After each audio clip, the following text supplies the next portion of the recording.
الحمد لله والصلاة والسلام على رسول الله فإن خير الحديث كتاب الله وخير الهدي هدي محمد صلى الله عليه وسلم وشر الأمور محدثاتها وكل محدثة بدعة وكل بدعة ضلالة وكل ضلالة في النار. تو مختصر تھوڑا ٹائم رہ گیا. تیسری چیز، چند 3-4 دن رہ گئے ہیں، اعتکاف کا سیزن آنے والا ہے. اس کی اب ذرا تھوڑی روح سمجھ لیں کہ اعتکاف کیوں رکھا گیا، اس میں ہم نے کرنا کیا ہے. اعتکاف والوں نے بھی اور غیر اعتکاف والوں نے کرنا کیا.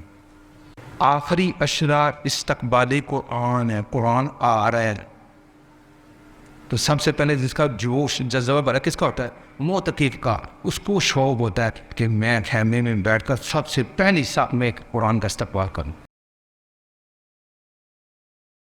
پہلی صف والا معتکف ہے، وہ اپنی پسندیدہ چیز قرآن کے استقبال کے لیے خیمے میں بند ہو گیا، کہتا ہے میں نے استقبال کرنا. کام ہے 21 23 25 27 29 5 دنوں میں آنا ہے، وہ 10 دن کے لیے بٹھا دیا گیا ہے. وہ پہلے انتظار کر کے بیٹھا کہ یار کب آئے ہم.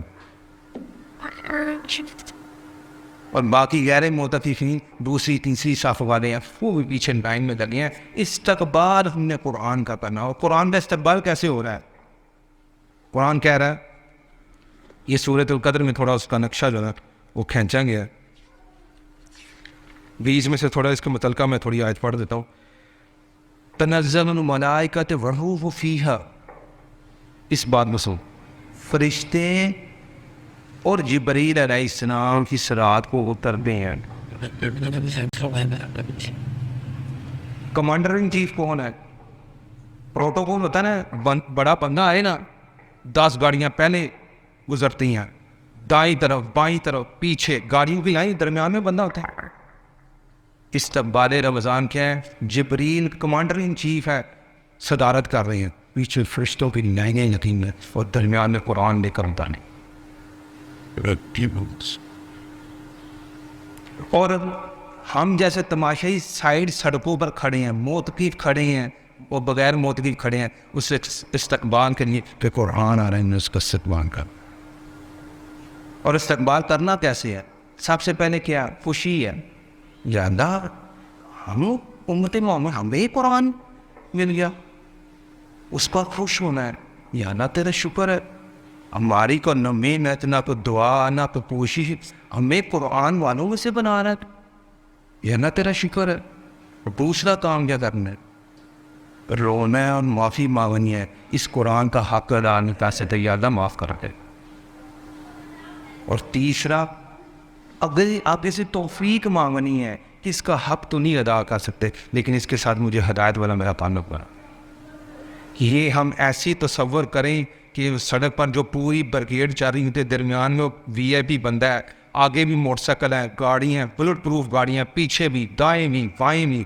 اس طرح جبریل کی کمانڈ میں علیہ السلام کی جو ہے نا پورے فرشتے اتر رہے ہیں، درمیان میں قرآن اتر رہا ہے اور ہم سائڈ پر اس کا استقبال کر رہے ہیں کہ ہم کیا کریں؟ یا اللہ تیرا شکر ہے، یا اللہ ہمیں محفوظ کا حق ادا نہیں کر سکتے، یا اللہ ایسے توفیق عطا فرما کہ اس قرآن کے ساتھ ہدایت والا تعلق میں نے سمجھ والا تعلق. اور ساتھ کیا ہے؟ بِإِذْنِ رَبِّهِمْ، وہ جو فرشتے قرآن لے کر اترے نا، وہ اللہ کے حکم کے بغیر نہیں آتے. ہمارے لیے کیا پیغام ہے کہ فرشتے جبریل علیہ السلام کی کمانڈ میں اتنی بڑی جسامت والے فرشتے، اتنے طاقتور، وہ بھی اللہ کے حکم کے بغیر کچھ نہیں کرتے. اس کا حکم ہے تو وہ اتریں. تو ہمارے لیے کیا سبب ہے کہ میری زندگی میں اس کے حکم کے بغیر کچھ نہیں ہونا چاہیے. اتنی طاقتور جو ہے جماعت اللہ کی، وہ اس کے حکم سے نہیں کھل رہی، تو میں 5-6 فٹ کی میری کیا بات ہے؟ میری زندگی وہ اس کا حکم چلنا چاہوں. اور اگر کل امر ساتھ وہ بنا کیا ہوتا ہے، قرآن لے کر ساتھ کے وہ نئے سال کے نئے کھاتے لے کر آ رہے ہیں. پچھلی کھاتوں کی کلوزنگ میں جس طرح ہماری ہے نا، 30 جون کو بھائی جی کھاتے کلوز ہو گئے ہیں، 1 جنوری سے اگلی جون تک نئے کھاتے کھل رہے ہیں. پچھلے کھاتے جو ہیں وہ کلوز ہو رہے ہیں. اس سے استقبال قرآن کے وقت یہ تہیہ کرنا ہے کہ یا اللہ پچھلے کھاتوں میں بڑی کمی کوتاہی، نئی میری اطاعت کر سکے، معافی دے دے. معافی مانگ، سجدوں میں گر کر نمازیں پڑھ کر، قرآن پڑھ کر، صدقات کر کر آپ نے اللہ سے معافی مانگنے کے، یا اللہ پچھلے کھاتے کلوز کر دی ہیں، ان پر لکیر پھیر دے، ہم سے بڑی کوتاہیوں ہیں، انہیں معاف کر دے۔ اور اگلا کام کیا کرنا ہے؟ اللہ سے توفیق مانگنی ہے کہ آج نئے کھاتے شروعات ہوئی ہیں، یا اللہ میں بڑا کمزور ہوں، میں بڑا بے بس ہوں، میں بڑا گنہگار ہوں، تو مجھے توفیق عطا فرما کہ اگلے سال جو بھی کھاتوں میں لکھا ہے اس کے مطابق مجھے تیری اطاعت میں آنا آسان ہے۔ اور اللہ کی اطاعت میں آنے کا بڑا اصول ہے، اس آیت کے شروع میں بتا دے کہ وہ ٹائم تھوڑا ہے، اس لیے 20 میں ٹکڑے بتا رہا ہوں۔ اِنَّا أَنزَلْنَاهُ فِي لَيْلَةِ الْقَدْرِ، اللہ تعالیٰ یہاں جمع کا صیغہ کر رہا ہے، ہم نے اس قرآن کو لیلۃ القدر میں دیا۔ اللہ تعالیٰ تو واحد ہے، ہم کا لفظ کیوں استعمال کر رہا ہے؟ ہم ایسے ہی سمجھیں جیسے جب کوئی بادشاہ اور ملک بات کرتا ہوتا ہے، ہم یہ آرڈر پاس کرتے ہیں، کر وہی رہا ہوتا ہے، لیکن اس میں اس کی جو نا اس طاقت کا مظاہرہ ہو رہا تھا۔ ہم یہ حکم دیتے ہیں یہ کام ایسے کر کے، ہم نے یہ قرآن اتارا، اس میں دو چیزیں، ایک ملک اور ایک مالک۔ تو وہ کیسے ہے؟ وہ تمام چیزوں کا مالک بھی ہے اور ملک بھی ہے، چیزیں بھی مالک بھی وہی اور حکم بھی اس کا چلتا ہے۔ اس لیے ایسی کو پاورفل تضاد پوری کائنات میں آپ کو نہیں ملے گی جو ہر چیز کا مالک بھی ہو اور حکم بھی اس کا چلتا ہو، ایسی کوئی سپر پاور کوئی نہیں۔ اس لیے اس کو اپنی زندگی میں مالک اور ملک ماننا ہے کہ میرا وجود، میرا مان، میرا اختیار اور حکم بھی تیرا ہی چلے گا، کسی اور کا حکم نہیں چلے گا۔ اس کی تجدید کرنی ہے من کل امر میں۔ اور ساتھ کیا کرنا ہے؟ نبی اکرم صلی اللہ علیہ وسلم کو ہاتھی ماننا ہے کہ حکم تیرا چلے گا، طریقہ تیرے نبی کا چلے گا۔ آج سے یا اللہ میں تجھ سے توفیق مانگتا ہوں، نئے کھاتے سٹارٹ ہو گئے ہیں، نیا سال شروع ہو رہا ہے، میں برکت کے لیے تجھ سے دعا کر رہا ہوں، مجھے پچھلی معافی دے دے، آپ ایسے مجھے توفیق عطا فرما دے۔ اور تیسرا، اس قرآن کے ساتھ آج تک جو میں نے ہدایت والا اور سمجھ والا تعلق نہیں بنایا تھا، آج سے تجھ سے وعدہ کرتا ہوں انشاءاللہ جب بھی قرآن کھولوں گا ہدایت والا تعلق بناؤں گا، ثواب والا، اور چھوٹے چھوٹے چیزوں میں نہیں پڑھوں گا۔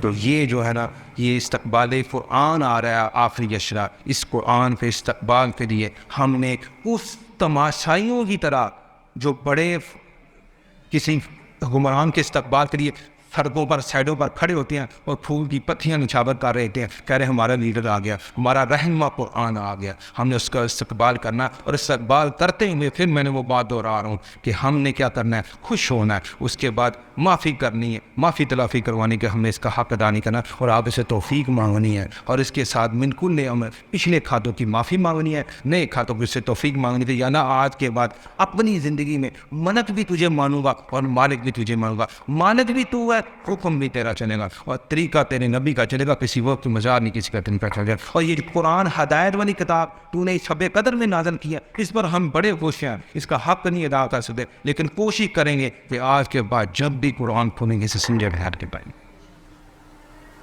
اللہ سے دعا ہے کہ اللہ تعالیٰ، یہ رمضان ہے، آخری اشرا آ رہا ہے، نبی اکرم صلی اللہ علیہ وسلم یہ دیکھے پہلے ہی ان کے پاؤں سوج جاتے تھے، کھڑے ہو کر اتنا لمبا قیام کرتے تھے، اور وہ کہتے ہیں کہ آخری اشرے میں وہ سے بھی موٹا کس لیتے تھے، ان کی عبادت کا کیا لیول ہوگا، جو سارا سال ہی پیر سوج رہے ہیں، وہ 10 دنوں میں کیا کرتے ہیں؟ میرے خیال تو ایک لمحہ بھی وہ ہونا، وہ اللہ کی ویسے بھی وہ نہیں اس کو چھوڑتے تھے، لیکن کھڑے ہو کر وہ امت کی مغفرت کی دعائیں کرتے ہیں۔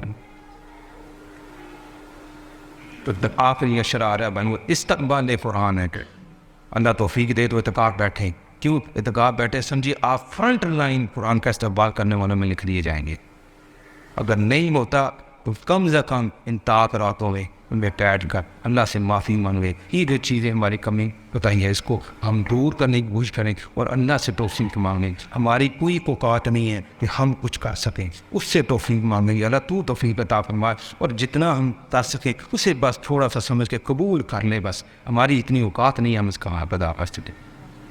اور پھر وہی بات ہے کہ نبی اکرم صلی اللہ علیہ وسلم نے کہا ہے کہ جو اس رمضان کو جانے پائے اور مغفرت نہ کرا سکے وہ ہلاک ہو جائے، اور جو لوگ اس قرآن کے ساتھ جڑ جاتے ہیں اس کا بس آخری بات کر کے، اور جو نہیں جڑتے وہ بات ختم کر کے انشاءاللہ بات کو جلدی ختم کر دیتے ہیں، جس نبی کو یہ قرآن ملا، نبی اکرم صلی اللہ علیہ وسلم وہ انبیاء کے سردار بنا دیے گئے، جس امت کو یہ قرآن ملا وہ امتوں کی سردار بنا دے گی. جو جبریل علیہ السلام کی ڈیوٹی لگی قرآن کی وہ فرشتوں کے سردار بنا دیے گئے.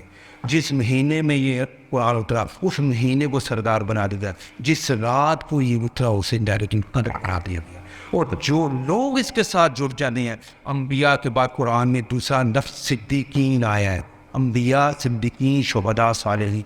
جو لوگ جب قرآن کا حکم آ جائے، نبی کا جو نا طریقہ آ جائے تو فوراً سے پہلے جو مان لیتے ہیں اس کو اللہ تعالیٰ صدیقین میں لکھتا ہے. جیسے حضرت ابوبکر صدیق، حضرت علی رضی اللہ تعالیٰ، حضرت خدیجہ، انہوں نے ایک دن بھی سوچنے کے لیے نہیں لیا کہ موقع تو دیں، جو آپ بات کرنے ہیں نبوت کا دعویٰ کریں، مجھے سوچ کر نہیں بات کیسی کر رہے ہیں.